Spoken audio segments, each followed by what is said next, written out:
dia, paz do Senhor Jesus a todos. Glória a Deus.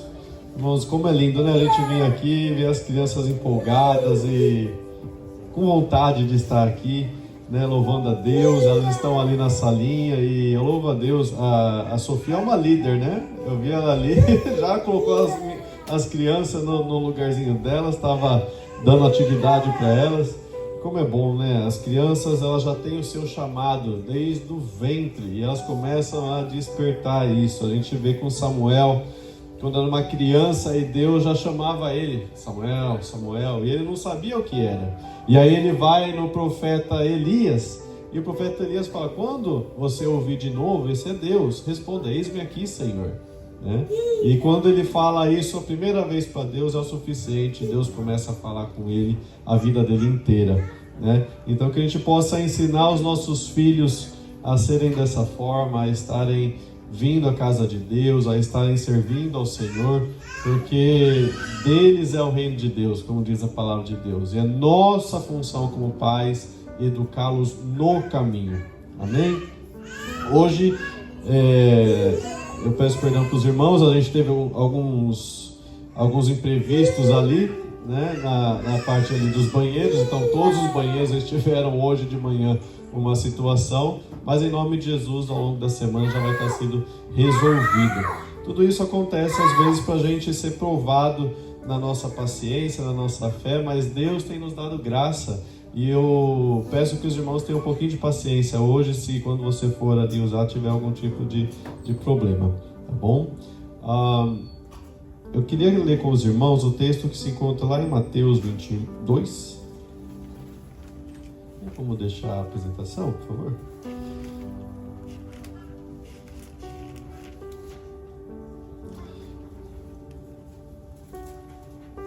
A partir do versículo 1. Também quero agradecer a presença dos nossos visitantes, vocês são especiais para nós. Que Deus esteja ministrando ao teu coração nessa manhã. Hoje é um culto diferenciado, é um culto de Santa Ceia, primeiro culto do ano, a primeira Santa Ceia do ano, e Deus te trouxe aqui por um motivo muito especial, tá? Mateus 22, versículo 1, diz o seguinte: Jesus lhes contou outras parábolas. Disse ele: o reino dos céus pode ser ilustrado com a história de um rei que preparou um grande banquete de casamento para o seu filho. Quando o banquete estava pronto, o rei enviou seus servos para avisar os convidados, mas todos se recusaram a vir. Então ele enviou outros servos para lhes dizer: já preparei o banquete. Os bois e os novilhos gordos foram abatidos e tudo está pronto. Venham para a festa.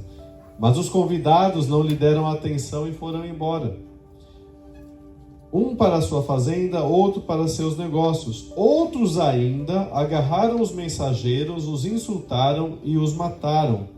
O rei então ficou furioso e enviou seu exército para destruir os assassinos e queimar a cidade deles. Disse aos seus servos: o banquete de casamento está pronto, e meus convidados não são dignos dessa honra. Agora saiam pelas esquinas e convidem todos que vocês encontrarem. Então os servos trouxeram todos os que encontraram, tanto bons como maus, e o salão do banquete se encheu de convidados. Quando o rei entrou então para recebê-los, notou um homem que não estava vestido de forma apropriada para um casamento e perguntou: amigo, como é que você se apresenta sem a roupa de casamento? E o homem então não teve o que responder.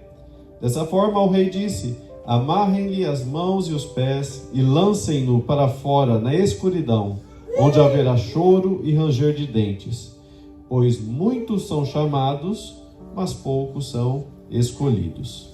E aqui, Senhor, em nome de Jesus, a tua palavra foi lida nesta manhã. Obrigado, Senhor, pelo culto que nós estamos tendo. Obrigado pela vida de cada pessoa que subiu aqui, cada pessoa que está nesse lugar, nesse momento, Senhor. Que o Senhor esteja ministrando aos nossos corações. Damos total liberdade para o teu Santo Espírito ministrar, Senhor Deus. Que ele possa encontrar em nós, Senhor Deus, terra fértil, encontre em nosso coração, ministra a semente e que ela possa crescer e germinar.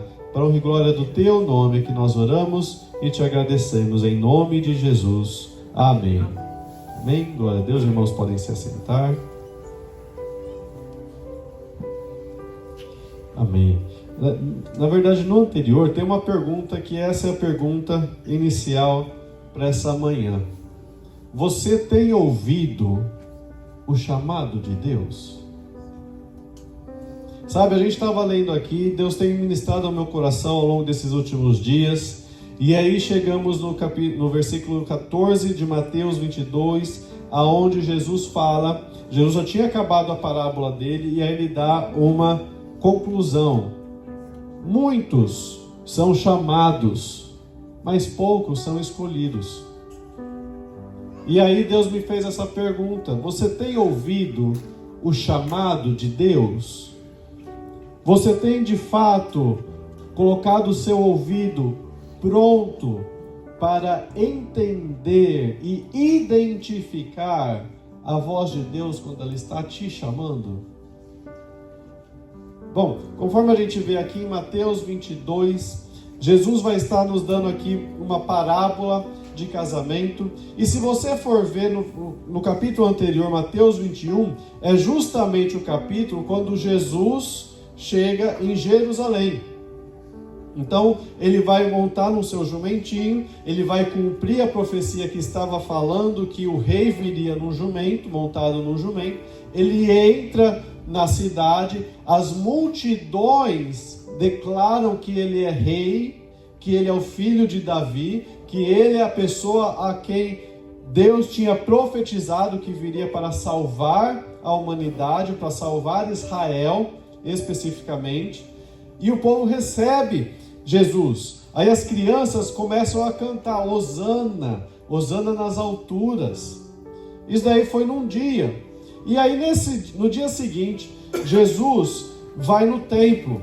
E lá no templo ele começa a curar os enfermos, ele começa a libertar as pessoas, né? E as crianças, elas vão todas felizes, Hosana nas alturas. Então você imagina, é como se a gente estivesse aqui na igreja e as crianças começassem a louvar a Deus espontaneamente.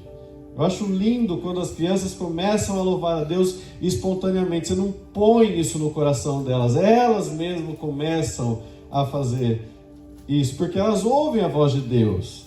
Elas estão alinhadas com o Senhor, elas estão na inocência delas.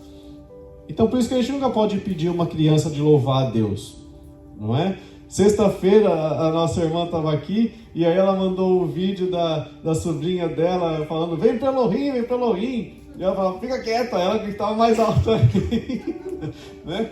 E eu louvo a Deus, gente. E a hora que eu vi aquilo eu fiquei comovido e eu perguntei: a gente pode colocar para as pessoas verem como as crianças, elas têm o desejo de servir a Deus. Deus coloca dentro delas a vontade de fazer as coisas para Deus, sabe? Eu acho isso lindo. E aí quando você vem aqui em Mateus, porque as crianças estavam louvando a Jesus, os líderes ficam com raiva. E eles vão começar a questionar Jesus: com que autoridade você faz as coisas que você faz? Porque é justamente nesse momento, quando Jesus chega no templo, ele vai quebrar todas as mesas de comércio, ele vai desfazer dos cambistas, e ele vai se desfazer das pessoas que vendiam pombas. Eram 3 grupos de pessoas. Essas pessoas, elas simbolizam coisas para nós hoje como igreja. A primeira, o comércio. Ele não está falando de comércio, por exemplo, uma igreja que vende Bíblia, por exemplo. Ele está falando de coisas que não são relacionadas ao templo. Então ali o templo estava vendendo coisas do dia a dia. Ó, aqui tem sabonete, aqui tem o que você precisar. Isso era o comércio. Era também troca de influência. Jesus desfaz isso. E aí o segundo são os cambistas. Então é a mesma coisa aqui que o cambista, é aquele que trocava moedas, né? Então, se você, hoje, se nós fôssemos olhar aqui, se você viesse para Elohim e falar: olha, eu preciso trocar esse R$5 aqui por $1. Não vai conseguir porque hoje o dólar está 6, né? Mas mesmo assim, a igreja não iria estar fazendo essa troca. É como se tivesse um balcãozinho ali na frente, ó, chega aqui e troca. Jesus faz isso. E por fim, ele vai quebrar as pombas, o comércio das pombas. Por que eles tinham comércio de pombas dentro do templo? Por que as pessoas tinham isso ali? Porque pela palavra de Deus, pela lei de Moisés, alguns pecados, quando a pessoa não tinha condições para comprar um novilho, para criar seu próprio gado, ela poderia oferecer para Deus uma pomba. Então as pessoas já tinham ali para facilitar a vida de quem estava vindo, porque se chegavam a Jerusalém todas as pessoas, os judeus que estavam espalhados, algumas viagens eram 3, 4, 5 dias. Então, para facilitar para as pessoas, você tinha ali um comércio de pombas. Mas não era qualquer pomba que você podia trazer pela lei. Você tinha que observar, essa pomba, ela não tem nenhum defeito? A pessoa que cometeu o pecado tinha que ir lá e escolher a sua pomba. Não era uma galeria que você olha, quero aquela ali. Quanto está aquela ali? 90 centavos. Então daí está mais barata. Não é isso. E às vezes as pessoas tinham posses, poderiam trazer novilho, mas por ser mais fácil, às vezes mais econômico, vão comprar uma pomba, é mais barato. Então Jesus quebra tudo isso. Porque a gente tem que tomar um cuidado como igreja, para a gente não tentar fazer o que é mais fácil, mas nós fazemos o que é certo. E ele vai desfazer, e infelizmente hoje nós vemos muito nos nossos dias pessoas querendo, igrejas tentando facilitar para os outros. Vamos deixar mais fácil para as pessoas. Vamos colocar um culto online, por exemplo. A pessoa nem precisa sair de casa para vir cultuar a Deus. A Bíblia fala contra isso. Ela fala, vocês têm que se reunir. O apóstolo Paulo deixa muito claro. Não tem problema algum nós transmitirmos online. O problema é a igreja aceitar que membros não venham para a igreja porque está online. Olha, eu estou na minha casa, eu estou cultuando a Deus. Olha, eu sinto a presença de Deus aqui. Amém. Eu acredito que Deus pode dar a presença manifesta dele na sua casa. Mas isso não te impede, ou isso não substitui você estar vindo na casa de Deus, você estar aqui ouvindo a palavra de Deus. E enfim, quando Jesus limpa então o templo, ele vai falar assim, a minha casa vai ser chamada casa de oração. Casa de oração. Por que nós oramos? Pela salvação deste mundo, pela salvação dos nossos familiares, por aquilo que Deus tem para fazer nessa terra. Por que nós precisamos orar se Deus já é dono de tudo e Ele pode fazer tudo? Porque Ele nos colocou como representantes dEle nesta terra. Porque Adão entregou toda a autoridade dessa terra para Satanás. Deus não invade a autoridade, por mais maligna que ela seja. Por isso que Deus precisa das nossas orações para operar. Porque nós fazemos parte deste mundo. Jesus fala isso, não os tire deste mundo, mas que eles não se misturem com esse mundo. Por isso que Deus precisa das nossas orações para operar. Porque nós assim damos legalidade para Ele. Senhor, eu sou um representante da raça humana. Deus não é humano, mas eu sou um representante da raça humana. Faça o seu querer nessa terra. Faça o seu querer aqui. Faça aquilo que o Senhor precisa fazer na minha casa, na minha vida, no meu trabalho, aonde eu estiver. E aí, obviamente, porque as pessoas não querem ouvir a verdade. Então os líderes se chegam a Jesus e falam, quem é você? E com que autoridade você faz isso? E Jesus, ele vai dar na verdade 3 parábolas para eles. A primeira deles vai ser a respeito de um pai que tem 2 filhos. O primeiro deles, ou 2 servos, O primeiro deles, ele vai dar uma direção. E esse vai falar assim: não vou fazer. Mas depois ele vai pensar, esse que rejeita o chamado do seu Senhor, ele vai pensar, vai meditar, vai se arrepender, vai lá e vai fazer o que foi pedido. Agora o outro vai falar, quando a autoridade pergunta, o outro vai falar: sim, eu vou fazer. E vai lá e não faz. E Jesus vira para eles e fala o seguinte, para os líderes, e fala assim: quem aqui é o obediente e quem não é obediente? E eles falam para ele: olha, é aquele que falou que não faria, mas foi e fez. E Jesus vai então e fala: vocês não vão entrar no reino dos céus, porque vocês não fazem o que a Bíblia manda fazer, o que a lei manda fazer. Aí Jesus vai dar outra parábola. Ele vai dar a parábola do vinhedo, que um dono construiu um vinhedo e aí ele arrendou aquela terra para os agricultores.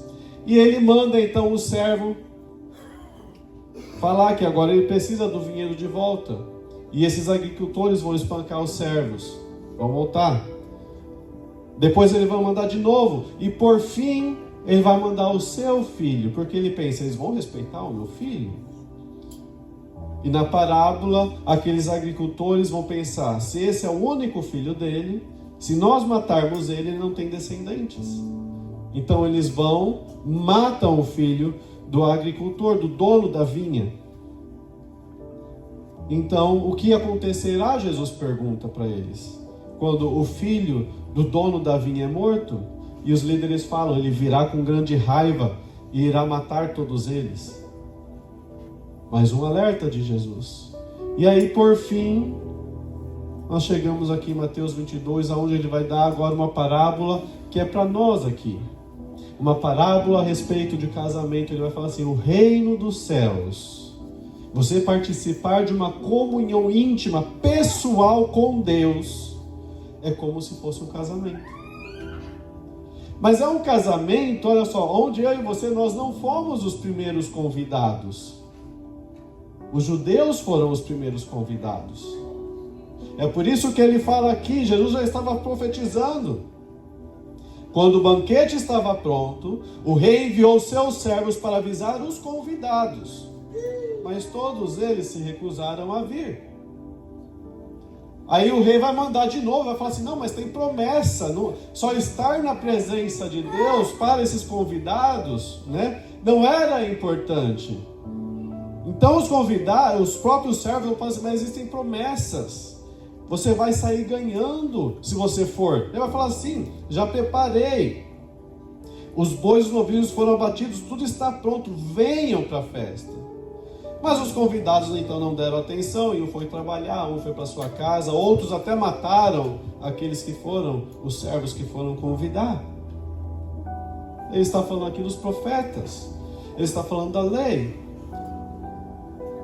E então o rei vai falar assim: então chega, eu vou chamar outro povo, chame todos, venham todos. Está falando de nós, do mundo. Talvez você seja, mas eu creio que a maioria aqui não é judeu. Nós fomos encontrados pela graça de Deus, porque a salvação viria primeiramente para os judeus. Então nós aceitamos participar deste banquete. E eu acho muito triste porque existem pessoas, em nome de Jesus lá fora, aqui dentro não, que elas agem como esses convidados aqui. Hoje eu não posso, hoje eu tenho meus negócios para cuidar. Quando é que você vai vir para Jesus? Quando é que você vai se acertar na sua vida? Peraí, eu preciso pagar conta. Peraí, eu preciso resolver esse problema aqui primeiro. Peraí, eu preciso abandonar tais vícios primeiro. Eu preciso me consertar primeiro. Deus não quer isso.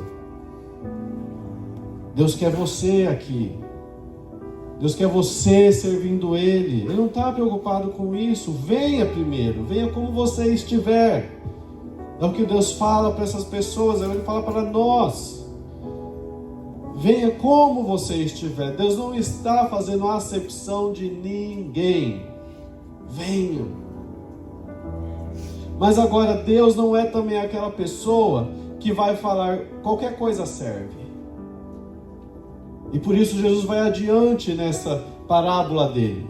Ele vai falar o seguinte, versículo 11: quando o rei entrou para recebê-los, notou um homem que não estava vestido de forma apropriada para um casamento e perguntou: amigo, como é que você se apresenta sem roupa de casamento?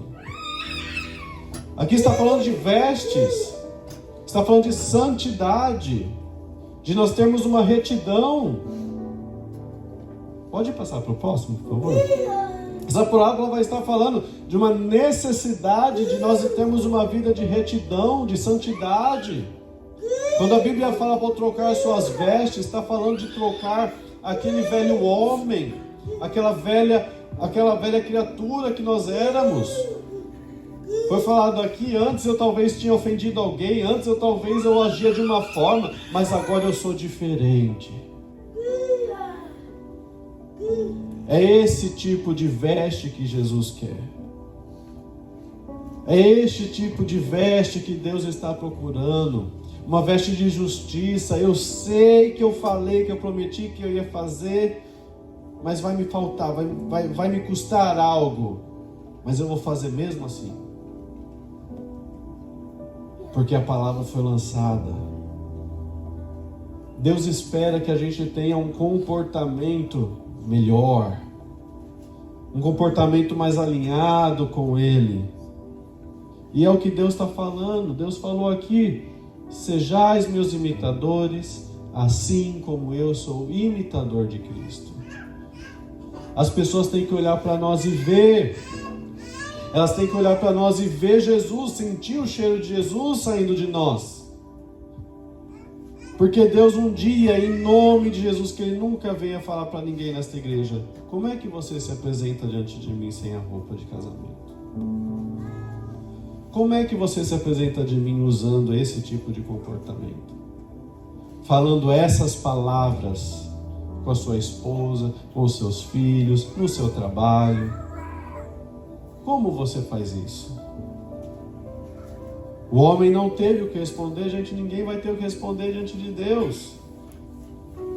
Às vezes eu escuto pessoas falando assim: eu nasci assim, né? Aquele problema, a música da Gabriela: eu nasci assim, eu cresci assim, vou morrer assim. Gabriela.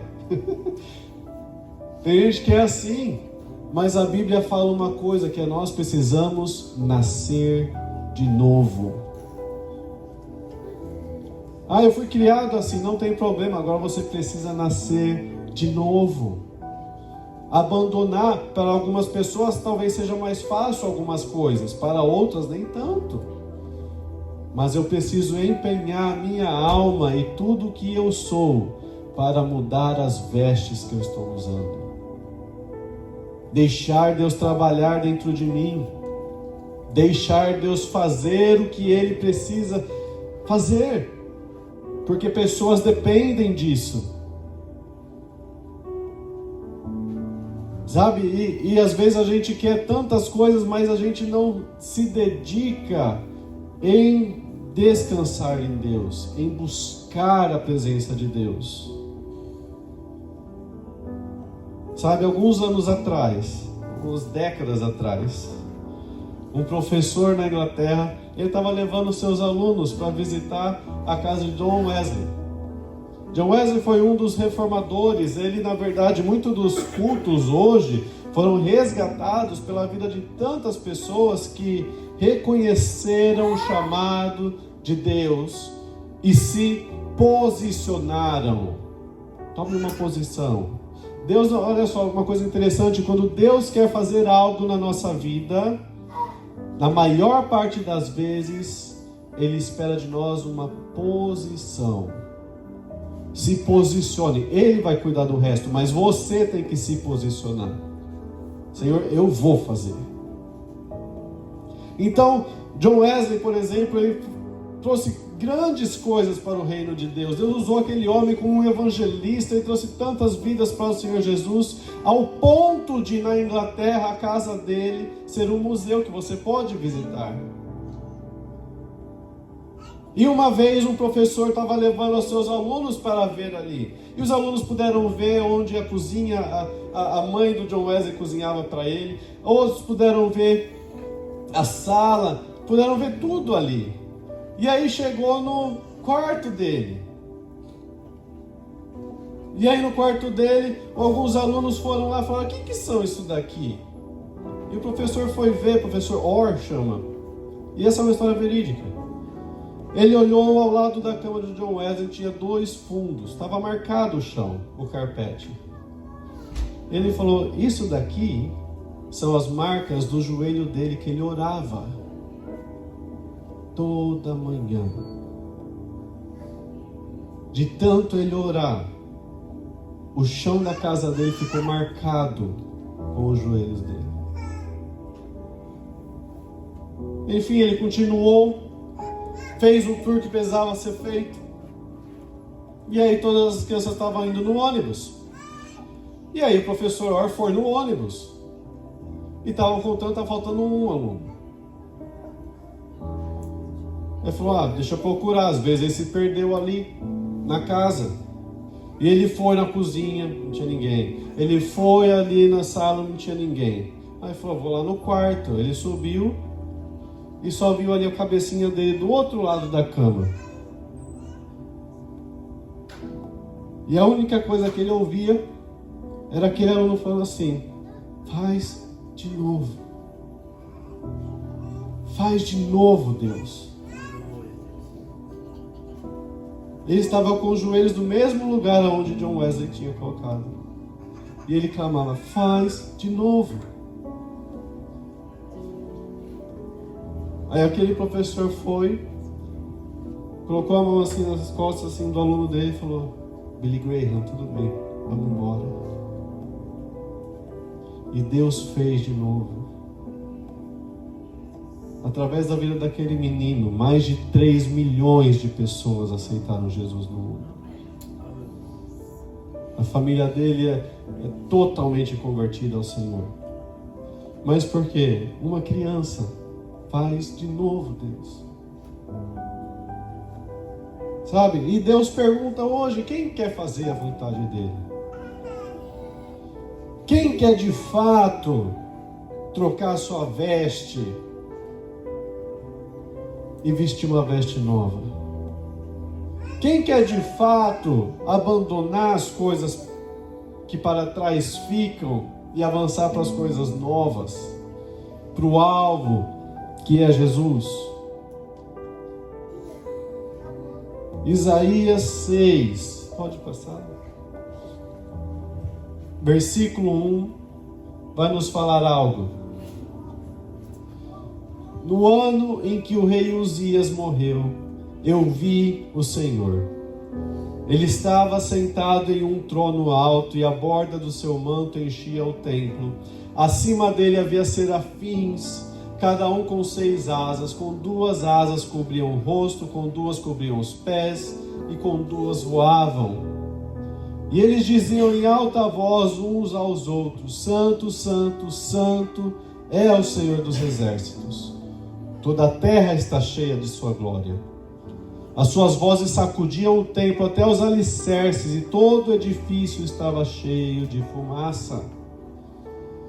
De tão alto que eles cantavam ao Senhor, aquilo lá chacoalhava. Então eu disse: eu estou perdido, é o meu fim, pois o homem de lábios impuros, sou um homem de lábios impuros e vivo no meio de pessoas de lábios impuros, mas os meus olhos viram o Rei, o Senhor dos exércitos. A gente tem que entender a nossa condição humana. E por nós mesmos nós não seríamos capazes de estar na presença de Deus. Entenda isso, Deus sabe a nossa fraqueza. Deus sabe a área da nossa vida que necessita de mais graça da parte dele. Mas Ele espera que a gente deixe Ele trabalhar ali. E enquanto Isaías ficava pensando nos pecados dele, ficava pensando nos lábios dele, ele não ouvia o que Deus estava falando. Não fique perdendo o seu tempo com os olhos no pecado. Olhe para o Senhor. E vai abandonando. Mas olhe para o Senhor. Tem gente que quer primeiro abandonar para depois ir para Deus. Vai primeiro para Deus. Ele vai te ajudar a abandonar pecado. Então, um dos serafins voou em minha direção, trazendo uma brasa ardente que ele havia tirado do altar com uma tenaz. Tocou meus lábios com a brasa e disse: veja, esta brasa tocou os teus lábios. A tua culpa foi removida e os seus pecados foram perdoados. E então ele ouviu Deus falar: quem eu vou enviar como mensageiro a este povo? Quem irá por nós? E eu respondi: aqui estou, envia-me a mim. Pode passar para o próximo. A pergunta para você nesta manhã é: você tem respondido o chamado de Deus? Palavra-chave aqui do versículo 8: eu respondi. Muitos são chamados, mas nem todos respondem o chamado de Deus. Nem todos querem ser escolhidos pelo Senhor. Que nessa manhã a gente possa entender essa revelação da parte de Deus. Que a gente possa entender que é necessário nascer de novo. É necessário eu mudar minha conduta diante de Deus. É necessário eu ouvir Deus e responder: eis-me aqui, Senhor. Envia a mim. Me envia, Senhor. Em 2007,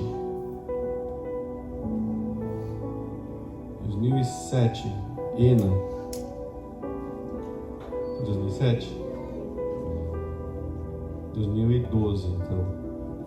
2012, a gente foi a gente foi num congresso de jovens, no meio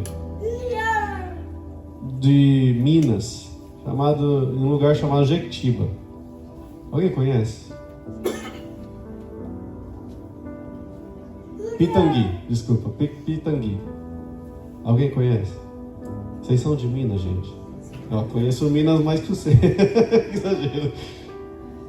A gente foi no congresso de jovens para líderes de adolescentes no Jequiti. Pitangui. E eu lembro até hoje que teve um momento ali onde eles estavam ministrando sobre missão. E eles viraram para as crianças ali, eu vi aquelas crianças e eu ficava: meu Deus, olha o que eles estão fazendo. E tinha uma música que falava assim: sim, eu vou. E a letra da música era: sim, eu vou até os confins da terra. Sim, eu vou até onde o Senhor me mandar. Sim, eu vou fazer a vontade de Deus. E eu lembro até hoje, porque eu lembro que naquele culto eu falei: Senhor, eu tinha os meus planos, mas eu falei: Senhor, sim, eu vou aonde o Senhor me mandar.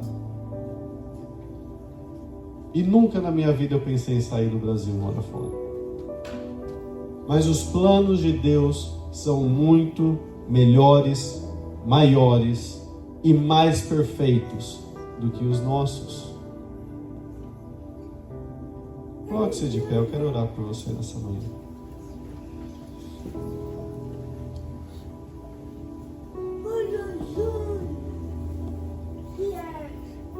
O grupo de louvor pode vir aqui em cima. Nós já vamos ceiar também.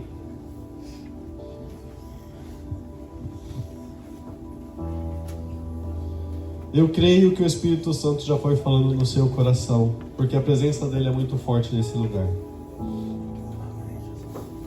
E eu creio que Deus não terminou a obra dele na sua vida.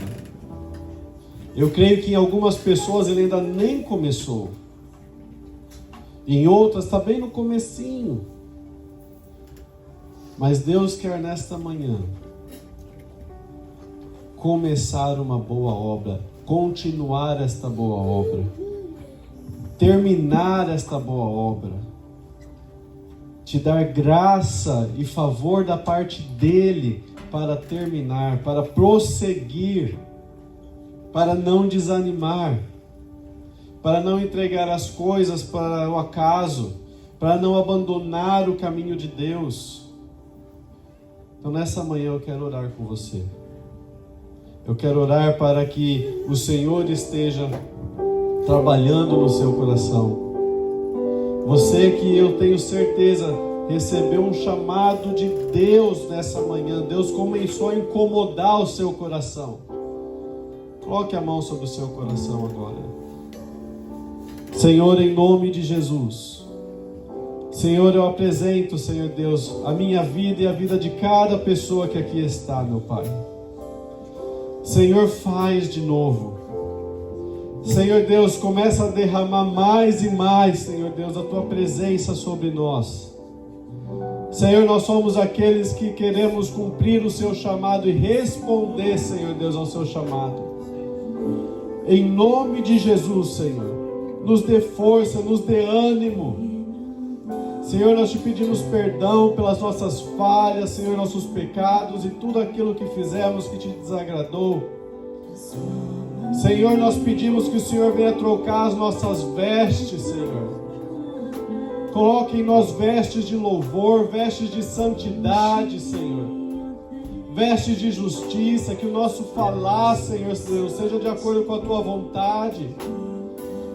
Que o nosso agir seja de acordo com a Tua vontade. Em nome de Jesus, Senhor. Se existe alguém aqui que precisa, Senhor Deus, do Seu abraço nessa manhã, encontra, Senhor Deus, essa pessoa. Senhor, nesse momento, acalma o nosso coração, acalma a nossa alma. Tira, Senhor Deus, toda a tristeza que às vezes está querendo vir no nosso coração, a saudade. Senhor, a gente entrega o nosso melhor a Ti, meu Pai. Porque o Senhor entregou o Seu melhor para nós. Em nome de Jesus. Em nome de Jesus, todo pecado, Senhor, queima da nossa vida.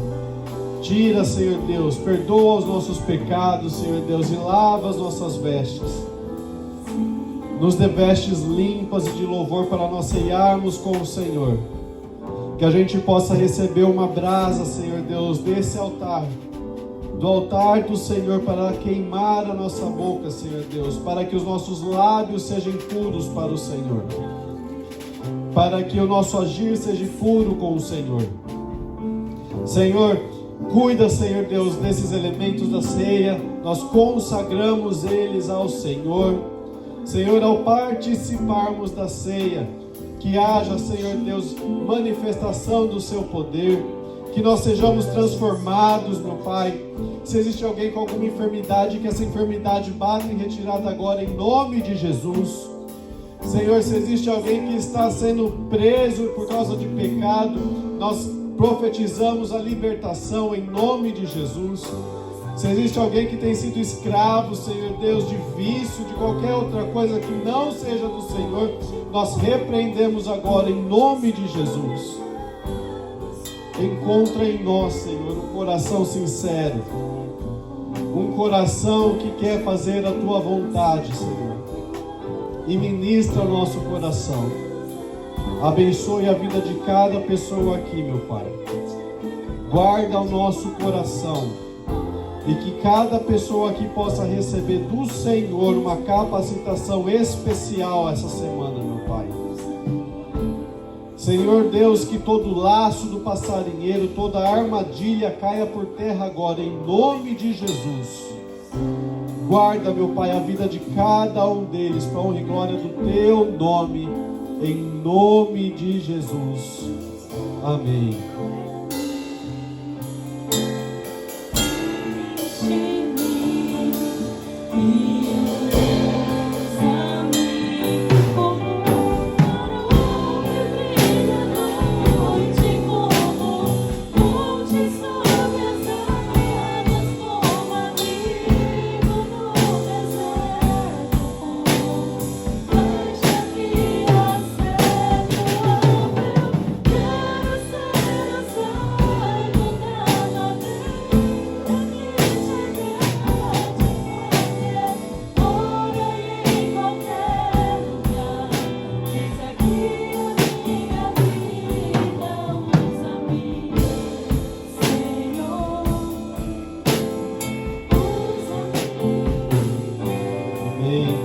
Eu quero ler com vocês o texto que se encontra em 1 Coríntios, capítulo 11.